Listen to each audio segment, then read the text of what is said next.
In stained glass, fabric, or wood, Reformed churches across the world display the symbol of the burning bush.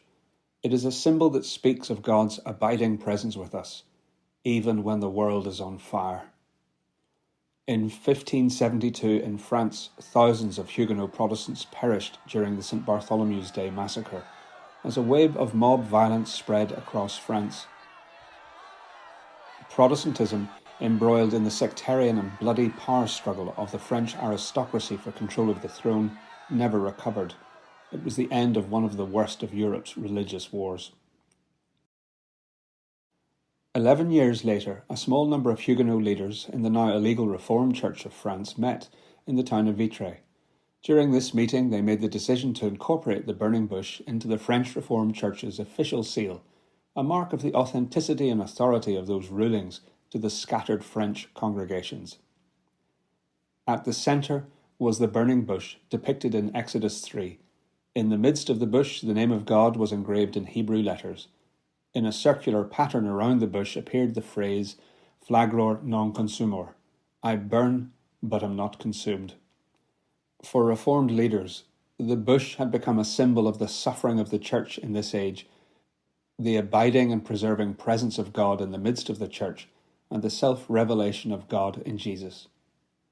A symbol adopted by Reformed faith across the world, including in our own village churches, where our motto is Ardens sed virens, burning but flourishing. A symbol that finds resonance in our lives today. Right now, church leaders are understandably anxious.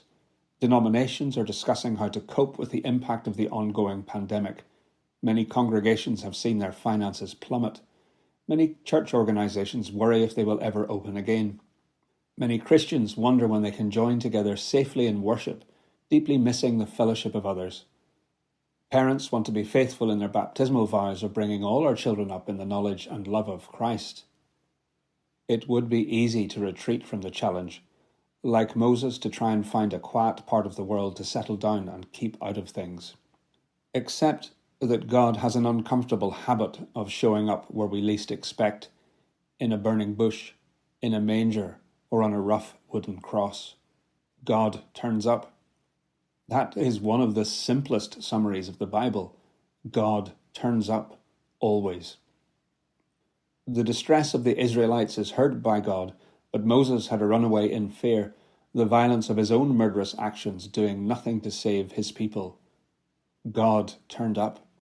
Moses tried to think of excuses, a fine tradition in Scripture like the prophet Jonah, when people try to wiggle out of the uncomfortable truth that God hasn't given up on the world, and you have your part to play also.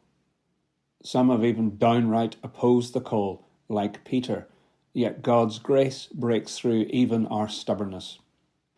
We are planning to return to our church buildings, safely and in a timely way. We are planning to continue our online broadcasts to ensure that we continue to gather together, whether at home or in our sanctuary. We are planning to start our organisations again in new and creative ways. It would be easy to give up in the face of the challenge, to allow fear to keep us locked in. Moses wasn't just being asked to get involved.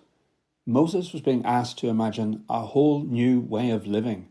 Slavery had its comforts. It was predictable. The wilderness was frightening. In the next few months, we are going to journey with the people of Israel in our morning services as we confront our own wilderness experience, to see how God guided the people of Israel and still guides us, in spite of all God's people's history of stubbornness, fearfulness, and failures. Our future is secure in Christ. Remember this today. God is with us in the midst of our trouble, and God calls each of us to play our part. In the journey that we must travel together in the years to come, to new and hope-filled ways of worship and fellowship, the same presence is with us. Are we faith-filled enough to answer the call like Moses, to be faithful in our attendance online or in person, to sacrifice time and money to support our organisations and children, to look after our buildings, to build a future where others may be blessed in this place where God is present? The Apostle Paul understood the challenge of living out our faith. God is present, but are we present with God? We know this among us, says Paul, when we see a practical faith being lived out as a spiritual sacrifice. Never be lacking in zeal, he says, but keep your spiritual fervour serving the Lord.